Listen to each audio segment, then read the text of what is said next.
Bueno, jóvenes, vamos a comenzar. Díganme cómo les fue con el ejercicio.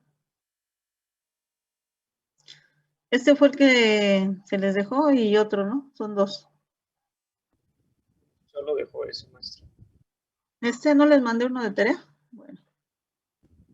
Con respecto a ello, el primer paso pues era hacerlo impedancia. Impedancia 2, sumarlos en paralelo y luego la total. Vamos a ver sus resultados por partes. ¿Qué fue lo que les fue dando? Para ver la coincidencia entre todos ustedes. Al sumar R2 con L1, ¿qué valor les dio? En Z1, equivalente 1. ¿Cuál fue el resultado que llegaron? Vamos a ir viendo resultados, jóvenes.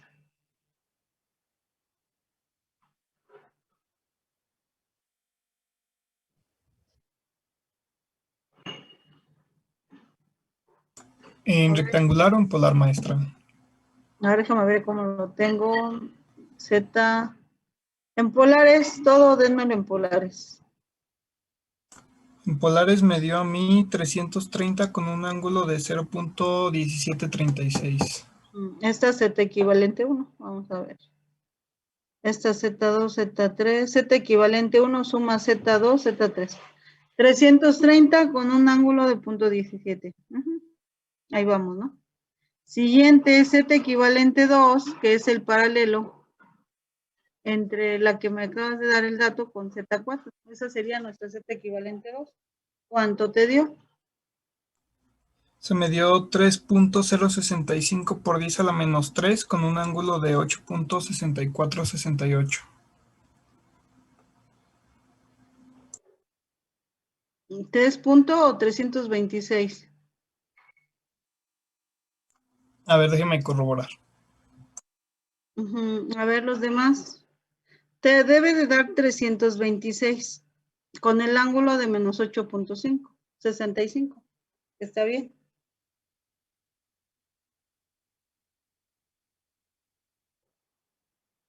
Jóvenes, los demás, también el ejercicio es para todos. A mí sí me dio eso, maestro. Bueno, entonces, este resultado de Z equivalente 2 lo suman a Z1 y les debió haber dado la impedancia total de 1323 con ángulo de menos 2.12. Sí. Aquí es muy importante porque si no están llegando a este elemento, ya lo que obtengan de corriente total y el voltaje en el elemento, en el dispositivo, ya no serviría. Recording in progress. Bueno, vamos a comenzar entonces. Ya llegamos todos al punto principal de la obtención de impedancia. Hasta aquí debemos de coincidir. Siguiente paso, obtener la corriente total. Con ello, vamos a dividir el voltaje entre la impedancia. Les va a dar la corriente del arreglo. ¿De cuánto les dio?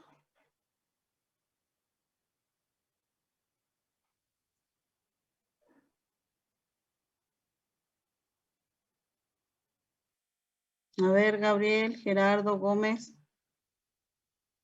Datos.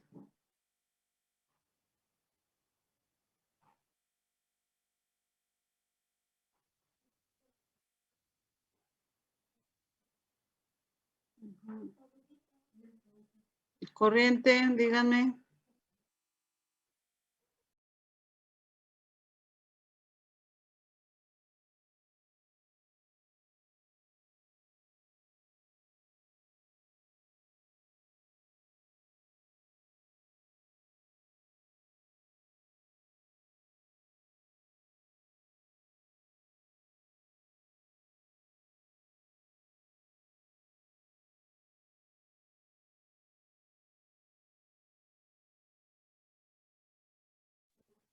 A ver, chicos, ¿qué pasó? Si nada más son operaciones básicas que no deben de entretenerse. Aquí está la fórmula. Y además algo que hicieron ayer.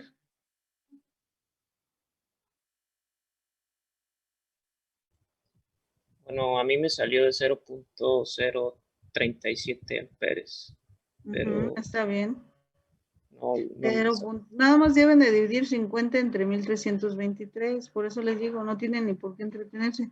Sí está bien, 0.037, ángulo de 2.12. Hasta ahí vamos. Ahora lo que vamos a hacer, teniendo la corriente, multiplicamos por la impedancia, nos va a dar la caída en voltaje Z1. Corriente por impedancia equivalente 2, pues la 2. ¿Qué les dio? Corriente por Z1. Ese valor es 0.037 amperios, ángulo de 2.12. Lo tienen que multiplicar por su Z1. Y la Z1 ya la tienen más arriba, nos vamos más arriba. Por un K. Y ese valor de Z equivalente 2 ya me lo habían dado. Que fue de 326 ángulo de menos 8.65, lo multiplican por la corriente y esa es la caída de voltaje en Z equivalente 2. A ver, díganme qué valores tienen.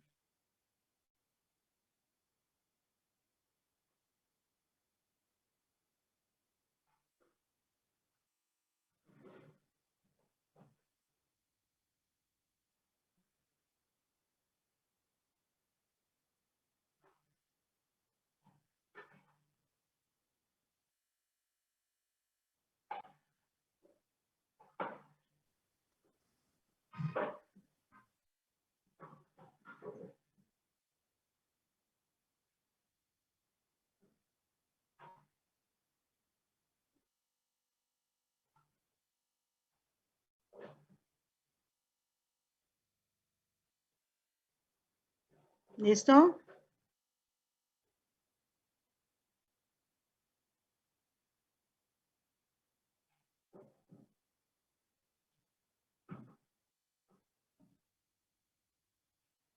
Uh-huh.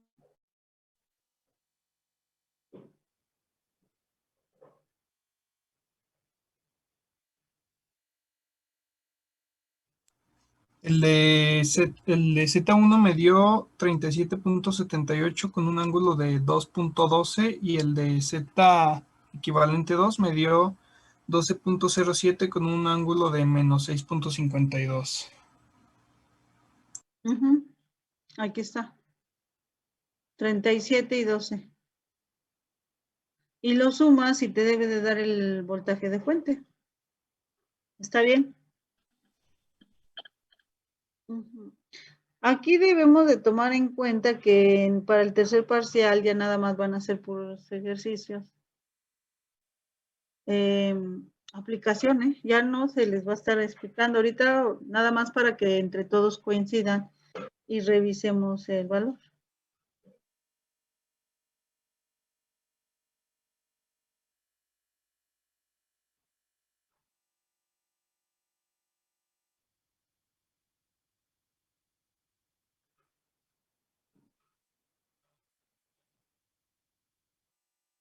Uh-huh. Bueno, vamos a ver otro ejercicio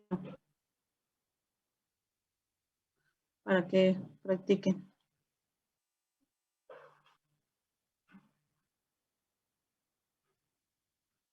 Anoten la instrucción.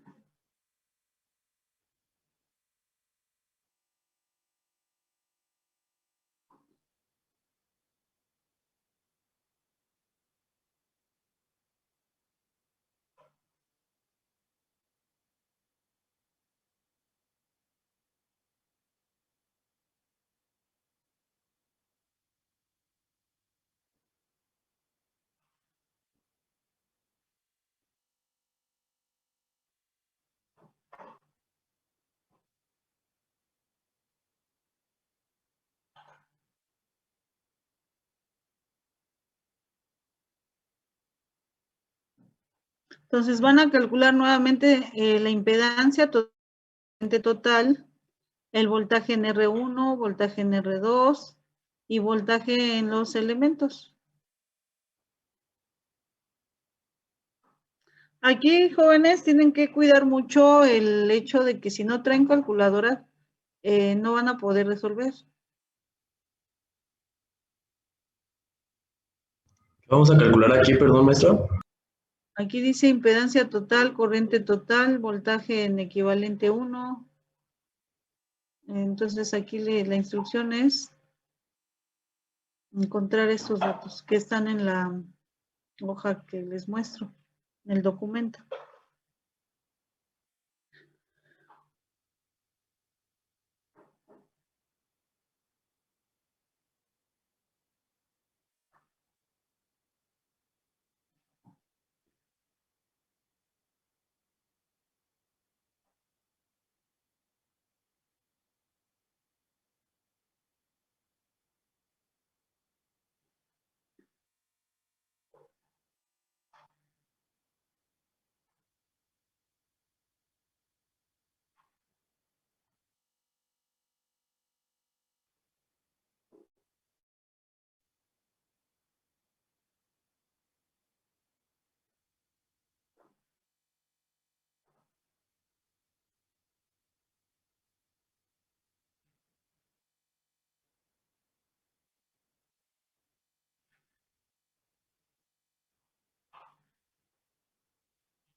Profe, ¿cree que le pueda bajar tantito el...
Ahorita vamos a ver entre todos el resultado final, ¿eh? Yo nada más tengo Z total y vamos viendo entre todos qué obtuvieron.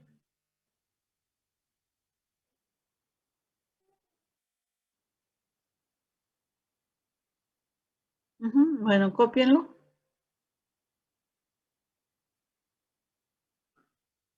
Recording stopped.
Bueno, vamos viendo resultados. ¿Cuánto les dio en la impedancia total?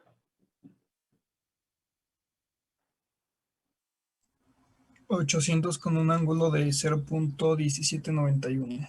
Ujú. Así es. Muy bien. ¿Y la corriente total?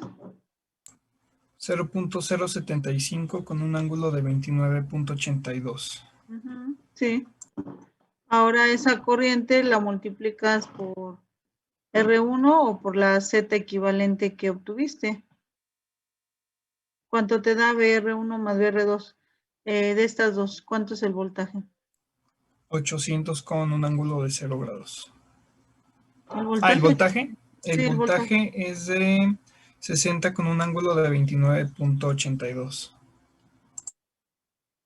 Ándale. ¿De cuánto? ¿Con un ángulo de qué? ¿29?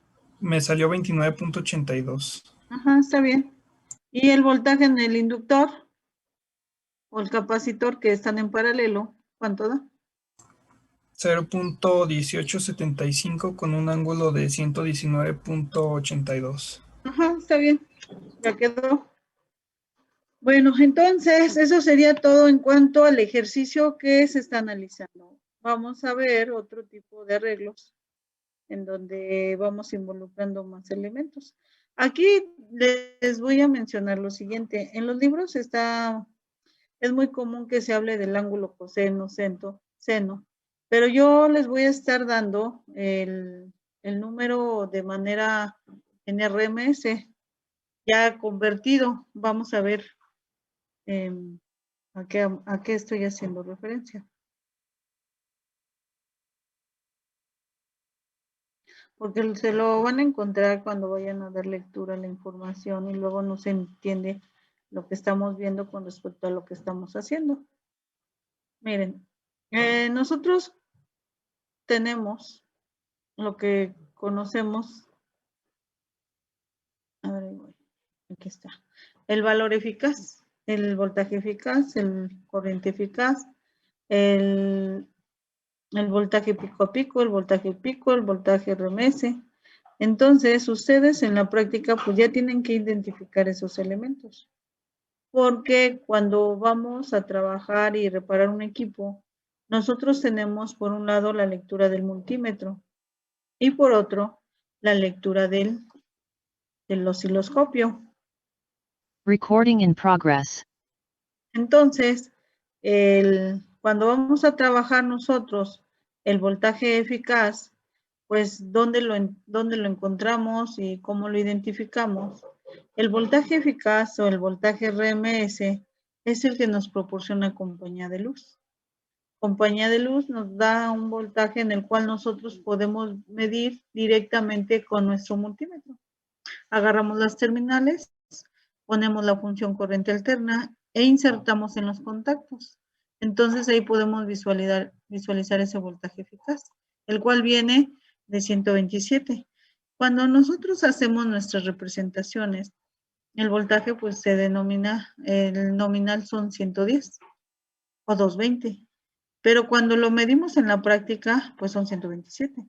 Y cuando hay descargas eléctricas y tenemos problemas de luz, ese voltaje llega a bajar a 60 voltios, lo que ocasiona que nuestros aparatos pues se estén switchando, se estén apagando y corremos el riesgo de que se nos descompongan. Entonces, nuestra identificación del voltaje eficaz la podemos obtener de manera directa cuando la medimos con un multímetro. Pero, ¿qué pasa cuando la vemos desde el osciloscopio? Obviamente, por un lado tenemos la parte numérica y por otro lado tenemos la señal senoidal, que es la que nosotros tenemos que convertir a RMS. Y es lo que vamos a ver, porque los libros manejan señales voltaje pico, seno de algo, y cuando la queremos nosotros manejar en polares, pues tenemos que convertirla al fasor. Entonces, vamos a ir viendo cómo lo van a hacer ustedes cuando vayan a leer un libro y cómo lo vamos a representar. Toda señal senoidal tiene lo que es una frecuencia, un voltaje y una corriente. Y la frecuencia pues es muy conocida porque es el número de ciclos por segundo. Se mide en hertz. Y la frecuencia de luz es de 60 Hz. Las frecuencias son muy importantes porque son las que van a dar la oscilación y los cambios que requerimos para que trabajen nuestros equipos. Por ejemplo, vamos a nivel de integrado. Si yo quiero diseñar un contador que me haga la secuencia numérica del conteo de un cronómetro, 1, 2, 3, 4, pues eso yo lo tengo que diseñar a través de circuitos digitales. Entonces, cada circuito o cada integrado, pues me va a pedir, incluso me dice, quiero que quiero que me polarices con más 12 voltios. Que en un pin de entrada me metas una frecuencia de 1 Hz de señal cuadrada. Y esa 1 Hz, pues nosotros tenemos, por ejemplo, generadores de señales en los laboratorios, en donde ahí podemos modificar y seleccionar la frecuencia y la señal que queremos meter a un dispositivo. O nosotros diseñamos el oscilador a 1 Hz. Podemos diseñar el oscilador cuando ustedes utilizan las señales intermitentes de los vehículos, cuando lo ponen en función de precaución. Esta va a estar oscilando a 1 Hz, porque es clic, clic, clic, es un aviso. Si yo quiero 60 Hz, pues es lo que nosotros tenemos en casa. En ningún momento vemos un parpadeo. Ya que tengo esa frecuencia de oscilación, nosotros que la diseñamos, pues tiene que ser tratada una señal senoidal. En ella tiene su caracterización en voltaje medio, efectivo, máximo, instantáneo. Esa señal es la que va a entrar a mi circuito para que nosotros calculemos el voltaje en el inductor, en el capacitor, en la resistencia. Pero ese voltaje pues tiene un comportamiento, tiene un voltaje máximo. Por lo que yo una señal que yo veo desde casa numérico 127, pues yo no puedo verla aquí 127, porque realmente yo no sé cuánto es el voltaje pico o voltaje pico a pico. Para ello hay un factor de conversión. Aquí me dice que debemos de multiplicar una señal por 0.7. La señal que está entrando al osciloscopio. El osciloscopio antiguamente eran analógicos. Entonces, nosotros teníamos que hacer nuestros cálculos, agarrar la calculadora y estar sacando el voltaje pico a pico, el voltaje RMS, la frecuencia, el periodo y una serie de características para nuestro análisis. En la actualidad, el propio osciloscopio ya viene con la función para leer RMS. Antiguamente no era así. Entonces, si yo tengo una señal de 127 voltios numérica y la quiero ver en un osciloscopio, yo tengo que multiplicarla por un factor que se llama raíz media cuadrática, que es raíz de 2. Entonces, multipliquen 127 por raíz de 2. ¿Cuánto les da?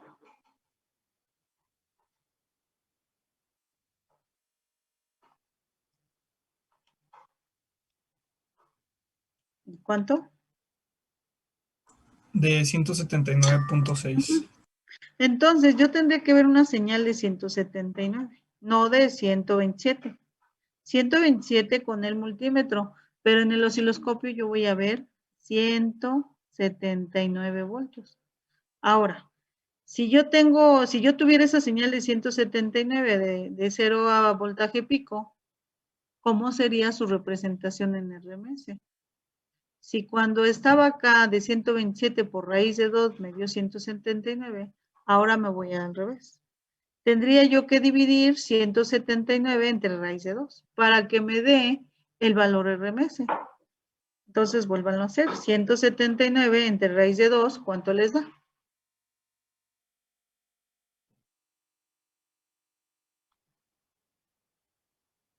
¿Sí o no? 126.99.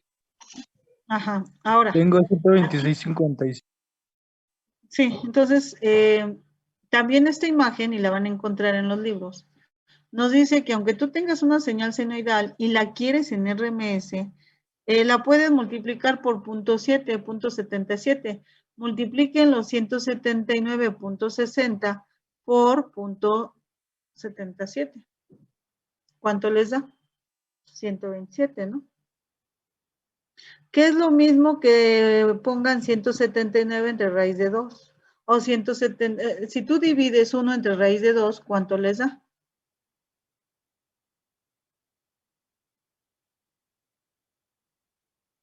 El punto 707.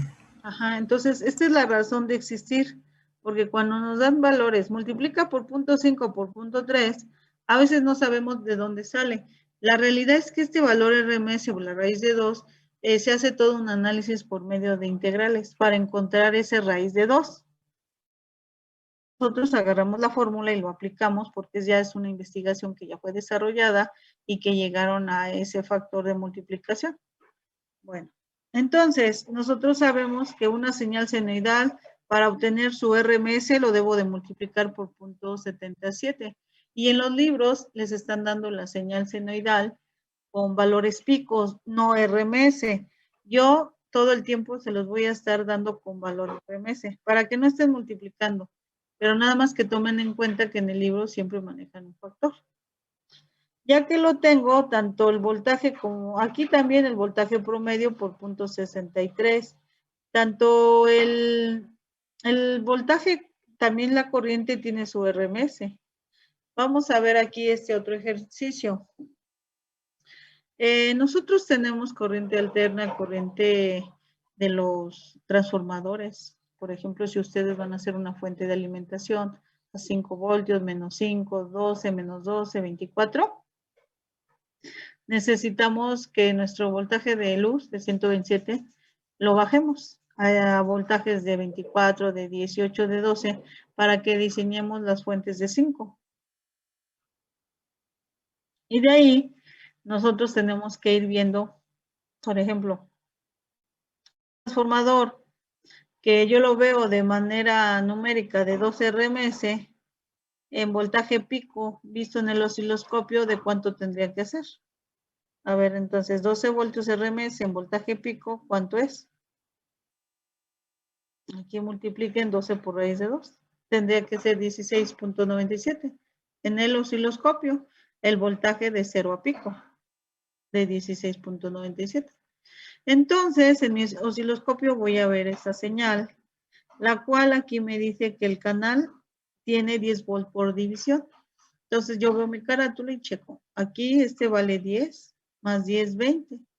Si observo esta línea de 10 voltios, a la mitad serían 5. Y esta señal, este piquito, está por arriba de 5.